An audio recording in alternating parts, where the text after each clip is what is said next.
Eu sou Mário Persona e essas são as respostas que eu dei aos que me perguntaram sobre a Bíblia. 1 Coríntios 10, 24. Ninguém busca o proveito próprio, antes cada um o que é de outrem. Então eu tenho que pensar que eu não sou uma ilha nesse mundo. Eu estava agora há pouco, apareceu um vídeo no meu Facebook de uma mulher dentro de um avião armando o maior esparramo porque sentou do lado, não do lado, pulando uma poltrona, no outro mais para cá, uma outra mulher com um bebê no colo. E ela se recusava a viajar perto de bebê, porque bebê chora. Ela falava, bebê chora. E armou um esparramo. Porque hoje as pessoas estão ficando cada vez mais egoístas, egocêntricas e egoístas. Então não interessa o que o bem-estar do outro, interessa o meu bem-estar. Ame você, dê a si mesmo esse presente, né? Aprenda a se amar para poder amar o outro. Tá? Se eu começar a tentar aprender a me amar, eu nunca vou terminar esse curso para começar a amar o outro, né? Amar o meu próximo.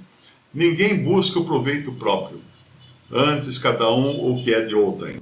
Agora ele vai falar de comida, no versículo 25. Comei de tudo quanto se vende no açougue, sem perguntar nada por causa da consciência.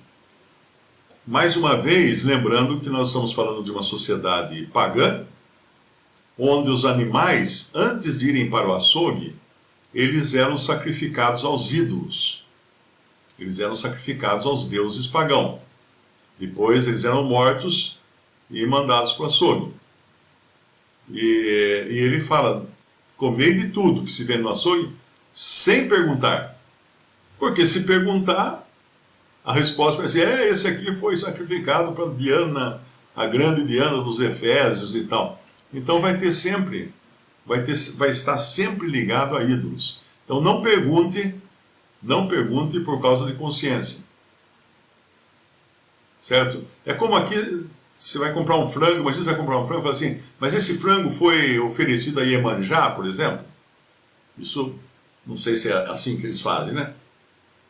Mas o açougueiro pode ter recolhido da encruzilhada, o frango estava novinho ainda, né? Ele tirou de lá e pôs de volta no refrigerador para vender depois. Mas essa é o cuidado, sem perguntar nada por causa da consciência. E aí ele dá um salmo aqui, porque a terra é do Senhor e toda a sua plenitude. Então, para deixar muito claro que as coisas pertencem ao Senhor e o Senhor as criou para o nosso proveito. Isso aqui é bom para deixar muito evidente que o Senhor proveu tudo para nós e para o nosso uso. Então, todas as coisas são boas para comer, né? Desde que recebidas com ação de graças. É isso que fala uma outra passagem. E aí no versículo 27, e se algum dos infiéis, aqui está falando dos incrédulos, vos convidar e quiser dizer, não tem problema nenhum eu ir comer na casa de um incrédulo. Mas lá eles são tudo da Umbanda, da Quimbanda, da Banda, sei lá mais o quê. Então, devo ir ou não? Não sei, é boca livre. Você vai ter que pagar, vai ter que comprar ingresso. Não tem problema nenhum. Se algum dos infiéis vos convidar e quiser dizer, comei de tudo o que se puser diante de vós, sem nada perguntar, por causa da consciência. Porque, na realidade, por exemplo, então vamos pensar assim, fui convidado. Chega lá, tem acarajé e tem umas baianas com aquela roupa típica, fritando, é frito, né? Acarajé acho que é frito. Fritando acarajé. E agora? Devo comer ou não? Porque elas estão de roupa típica. E daí? A roupa não vai fazer nada comigo. Não tem nenhum problema. Agora, se eu perguntar se aquele acarajé foi ofertado a Iemanjá, ou seja lá quem for, aí eu vou ter problema de consciência, eu não vou querer comer. Então, nada perguntando, porque a coisa em si não faz mal, a não ser a dor de barriga depois. Mas não faz, espiritualmente falando, não tem poder sobre o crente. É isso que eu quero dizer. Você pode, na encruzilhada, pegar um frango daquele, assar na sua churrasqueira, que não vai fazer nada com você aquilo ali. Porque não tem poder. Satanás não tem poder sobre você por causa de um alimento. Se um cristão fica achando que tem, então ele está no mesmo nível daqueles que plantam a espada de São Jorge na entrada da casa, ou coloca aquela "comigo ninguém pode", como se uma planta, vê bem, que idiotice é a superstição. Uma planta que parece uma espada vai defender a minha casa dos meus inimigos, do mal olhado, né? Como é que tinha aquele negócio que fala assim, para mal olhado põe colírio light, não tinha uma piada desse tipo, já esqueci. Mas eu me lembro de um pregador do Evangelho, Studd, acho que é Charles Studd, se não me engano era o nome dele, no século XIX. Ele foi para morar na Índia para evangelizar os indianos. E lá eles são muito supersticiosos, né? Aquele monte de deuses, aquelas imagens para todo canto. E ele chegou lá, alugou uma casa, tinha um jardim na frente. Aí ele foi num lugar, comprou duas estátuas de cachorro, bem grande. Estátua de cachorro. Cachorros sentados. Você compra também em lugar para coisas de jardim, né? Você compra aquelas lojas que vendem enfeites de jardim, tipo anãozinho de jardim. Não sei se vocês já viram isso. Tem muito disso, né? O cara compra. Nos Estados Unidos é muito comum isso, o anãozinho de jardim. Muito lugar que você vai, você vê um anãozinho. Teve até um grupo de turistas brasileiros, eles desceram na Flórida, desceram em Miami, alugaram um carro, e quando eles iam saindo, eles iam viajar por todos os Estados Unidos de carro. Essa história ficou famosa. E quando eles estavam saindo de Miami, eles viram uma casa com um anãozinho. Ah, vamos tirar uma foto do anãozinho? Ah, vamos. Daí desceram do carro, bateram um selfie lá com o anãozinho. Vamos levar o anãozinho? Vamos. Pegaram o anãozinho, botaram no porta-mala, anotaram o endereço da casa. Aí, as férias dele, todos os lugares turísticos que eles iam, eles tiravam foto do anãozinho naquele ponto turístico. Tem um anãozinho em Nova York, anãozinho em Los Angeles, um anãozinho do lado da Estátua da Liberdade. Estava sempre anãozinho. E eles mandavam um cartão para o dono da casa, com o anãozinho escrevendo, dizendo que estava aproveitando muito, estava muito boa a viagem, estava conhecendo muitos lugares e tal. E quando eles voltaram para Miami, para devolver o carro e pegar o voo de volta para o Brasil, eles devolveram o anãozinho no jardim da casa, puseram de volta lá. Imagina a cabeça do dono dessa casa, como é que ficou, né? Eu olhava, o que é isso? Toda hora recebendo cartão postal do anãozinho viajando. Mas, então, voltando agora à história do pregador do Evangelho, do Charles Studd, lá na Índia. Ele comprou 2 cachorrões bem grandões e pôs um de cada lado da porta da casa dele, assim. Aí os indianos vinham e falavam assim, para que esses cachorros aí de pedra, né, de gesso, não sei o que era? Não, eu soube que aqui tem muito roubo, muito assalto, então eu comprei esses 2 cachorros porque eles estão guardando a minha casa, eles não deixam o ladrão entrar. Aí riam dele, né? Os indianos riam dele. Aí ele falou, então, como é que vocês podem acreditar que esses ídolos que vocês seguem servem para alguma coisa, para proteger vocês? É a mesma coisa. É a mesma coisa. Então, o cristão precisa tomar cuidado, porque nós, na maioria das vezes, viemos de um catolicismo idólatra e temos muitos costumes assim que são superstições. Na minha casa eu fui criado, não podia deixar sapato virado de sola para cima, não podia deixar guarda-chuva aberto dentro da casa, não podia passar debaixo de escada, tinha uma série de superstições.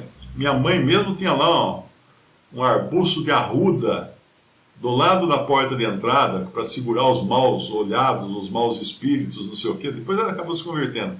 Mas tinha a espada de São Jorge. Quando dava tempestade, Eu me lembro, eu às vezes ia com a minha mãe na procissão de... Eu não lembro que santo que era. Era uma procissão, São Brás, não lembro agora.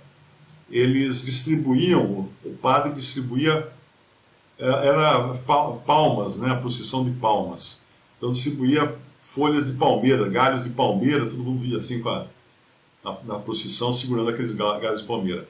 Aí ela guardava numa gaveta aquilo para secar, e quando dava uma tempestade muito forte, ela acendia aquele galho de palmeira. Porque na crendice católica, aquilo ali acalmava a tempestade. Olha só. Até parece que a tempestade estava uma fumacinha de um matinho lá e ia acalmar a tempestade. Mas era o que eles acreditavam, né? Os antigos, católicos antigos. Tinha também... que mais que tinha que eu ia falar também? Eu me lembro agora. Festa de São João. São João, São Pedro, Santo Antônio. Acho que são esses três que estão lá no mastro, né? Tem aquele mastro com os três retratos dos três santos. São João, São Pedro e Santo Antônio. Em junho, né? A festa junina. Eu me lembro que todos os anos meu pai pintava o mastro. Eu já ajudei a pintar aquele mastro quantas vezes, porque todo ano tem que pintar de novo. Aí enrolar bandeirinhas nele, enrolar papel crepom, enfeitar, colocar flores de bico de papagaio, né? Amarrado, tudo em volta, ficava bonito aquele mastro. Aí fazia um buraco no quintal com a cavadeira, fazia aquele buraco, e aí a gente ia lá para fazer içar o mastro. Mas antes, cada um de nós, minha mãe distribuía, cada um levava uma trouxinha, uma com arroz, outra com feijão, outra com açúcar, outra com café, outra com outro alimento, com farinha, com isso, com aquilo, e a gente jogava no buraco antes de enfiar aquele mastro dentro do buraco. Porque aquilo era para ter abundância. Olha só onde que vai a crendice popular. Eu não sei se na Bahia é assim também. Eu não sei se vocês jogam pimenta, vocês devem jogar pimenta. Pimenta dentro do buraco lá, para dar pimenta o ano inteiro, né? Mas a crendice era essa. Aí que a gente erguia o mastro, soltava rojão, viva São Pedro, viva São Paulo, São Paulo não era, né? Viva Santo Antônio, São Pedro, São João e Santo Antônio. Acho que tinha um que era três, tinha um mastro que tinha 3 fotografias assim de santos, e acho que tinha um que tinha 4, tinha um que era quadrado, devia ser o mais caro aquele, porque acho que entrava São Paulo na história. Mas tudo isso era crendice popular. Graças a Deus, meus pais, quando se converteram, botaram fogo em todas as imagens que eles tinham na casa. Minha mãe tinha um altar no quarto dela, na cômoda, com um monte de ídolo. Jogou tudo fora, aqueles ídolos, quebrou tudo. Os quadros que ela tanto valorizava, que cada vez que tinha um quadro novo, tipo lá um Sagrado Coração de Jesus, Sagrado Coração de Maria, ela chamava o padre vinha, fazia um culto pequenininho assim, para abençoar aquele quadro, aquela imagem. A gente ficava em volta, rezando a Ave Maria, rezando o Pai Nosso, e aí, quando se converteram, foi tudo para churrasqueira. Fez churrasco de todos aqueles quadros lá que tinha nas paredes. E só o Senhor podia tocar um coração de pessoas tão católicas assim, como eram meus pais. Minha mãe, inclusive, andava com um alfinete de fralda desse tamanho, preso no sutiã pro lado de dentro, cheio de medalhinha de santo. Tanto é que quando ela vinha vindo, a gente sempre sabia que ela vinha vindo, porque ela dizia sacudir. Ela tinha um aviso que ela estava chegando, né? Se a gente tivesse alguma coisa errada, dava tempo de parar a coisa errada, porque a mãe está chegando, toma cuidado. Então tudo isso era crendice popular. E que libertação que tem o crente de todas essas coisas. Agora, se você liberta tudo isso e carrega ainda coisas, do tipo, eu não posso comer acarajé porque a mulher está vestida de baiana. E daí que está vestida de baiana? Não é? Tudo bem, é cultural, é tradicional, né? Não vai fazer mal, não vai ter nenhum dano espiritual. Agora, voltando aqui ao nosso texto, então, se algum dos infiéis, no versículo 27, vos convidar e quiser dizer, comei de tudo que se puser diante de vós, sem nada perguntar, por causa da consciência. Mas se alguém vos disser, isto foi sacrificado aos ídolos, não comais, por causa daquele que vos advertiu. Por quê? Porque ele não tem, a consciência dele é fraca. Por causa da consciência dele. E ele repete agora, porque a terra é do Senhor e toda a sua plenitude. Digo, porém, a consciência não a tua, mas a do outro. Pois por que há de a minha liberdade ser julgada pela consciência de outro, se eu com graça participo? Por que sou blasfemado naquilo por que dou graças? Portanto, quer comais, quer bebais ou façais qualquer coisa, fazei tudo para a glória de Deus. E se eu estiver fazendo com escândalo, não está sendo com a glória de Deus. Se eu estiver fazendo aquilo de birra, só para provar para o outro que não tem problema, eu estou deixando ele triste, estou deixando ele atribulado na sua consciência e não estou fazendo isso para a glória de Deus. Por isso que ele vai falar no versículo 32, portai-vos de modo que não deis escândalo nem aos judeus, nem aos gregos, nem à igreja de Deus. E aqui, esse versículo é chave. É chave para entender que a igreja é uma coisa totalmente distinta dos judeus de Israel. Repare que tem três povos dos quais Paulo fala aqui. Judeus, gregos, que são gentios, ou seja, não judeus, e igreja. Então, um judeu, quando ele se converte a Cristo, ele não é visto mais por Deus como um judeu. Ele é visto por Deus como um membro do corpo de Cristo, que é a igreja. Um gentil pagão que se converte a Cristo, ele não mais é visto por Deus como um gentil pagão. Ele é visto agora mais um crente em Cristo, membro do corpo de Cristo, de igreja. Por isso que quando alguém tenta discutir, não, Israel é... Como é que é? A igreja é um Israel 2.0. Não é. Tem nada a ver. A igreja foi criada, vinda do céu. A criação da igreja partiu do céu. Línguas como de fogo desceram do céu. E ali então, todos receberam aquele batismo, né? O batismo geral com o Espírito Santo, que foi o batismo de formação da igreja. Muito importante não confundir com o selo do Espírito que acontece cada vez que uma pessoa se converte a Cristo e recebe o Espírito Santo. Isso é o selo. Né? Quando cresces, recebestes o Espírito Santo da promessa. Isso está em Efésios capítulo 1. Esse é o selo do Espírito. O que aconteceu em Atos 2 foi o batismo com o Espírito. Foi o batismo da igreja com o Espírito. Tanto é que Paulo, quando ele se refere a esse batismo, ele fala, fomos todos batizados, 1 Coríntios 12, primeiro versículo 12.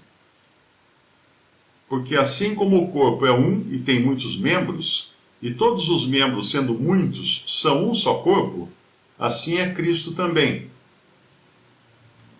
Pois todos nós fomos batizados em um Espírito, formando um corpo, quer judeus, quer gregos, quer servos, quer livres, e todos temos bebido de um Espírito. Isso aqui, repare que Paulo, ele não está falando assim, todos vocês foram batizados em um Espírito. Todos nós fomos batizados em um Espírito. Quando? Quando foi isso, Paulo? Lá em Atos 2. Mas Paulo, você não era nem convertido? Não importa. Todos nós fomos batizados em um Espírito, formando um corpo. Porque ali foi formado o corpo. Se você disser que cada vez que uma pessoa se converte e recebe o Espírito Santo, ela é batizada no Espírito, você está dizendo que o corpo está sendo formado de novo, o corpo de Cristo, que é a igreja. Não, está errado. O exército brasileiro foi formado lá atrás, no século não sei quando. Lá foi formado o exército. Agora, cada soldado que é agregado ao exército não precisa formar o exército de novo. Ele recebe a farda só. O corpo do exército já foi formado. Os soldados são acrescentados a esse corpo. Mas o batismo, vamos dizer assim, da inauguração do exército, aconteceu lá atrás, acho que século XIX, se não me engano. Foi lá atrás. Não se cria um novo exército cada vez que entra um soldado. O exército, então, assim é a igreja. Não pode se confundir. Então é muito importante ter sempre esse versículo em mente, que Deus tem 3 povos aos olhos dele. Ele olha para o mundo e ele vê 3 povos distintos. Judeu não é gentil, gentil não é judeu, judeu não é igreja, igreja não é judeu, e gentil não é igreja, e igreja não é gentil. São 3 povos distintos. E aí ele termina o capítulo, nosso capítulo 10, 1 Coríntios, como também eu em tudo agrado a todos, não buscando o meu próprio proveito, mas o de muitos, para que assim possam se salvar. Essa deveria ser a atitude de todo cristão. O que eu posso fazer para não impedir a salvação de alguém? Para não escandalizar alguém? Para não entristecer alguém? O que eu posso fazer? O que está ao meu alcance? Porque se eu fosse incrédulo, eu não ia nem estar aí, não estaria nem ligando para os sentimentos ou para as ideias do meu próximo. Eu ia viver a minha vida e ele que vivesse a dele. Cada um por si, e Deus por todos, né? Como é que é? A pátria, Deus acima de tudo, a pátria acima de todos, mas não sei o que inventaram aí, mais um slogan para querer grudar cristianismo com política. Isso aí não vai dar, não dá cola. Não adianta. Não adianta, isso aí não dá liga. Mas, então é isso. Não deis escândalo nem aos judeus, nem aos gregos, nem à igreja de Deus. Visite respondi.com.br. Adquira os livros ou baixe e-books. Visite 3minutos.net. Baixe o aplicativo.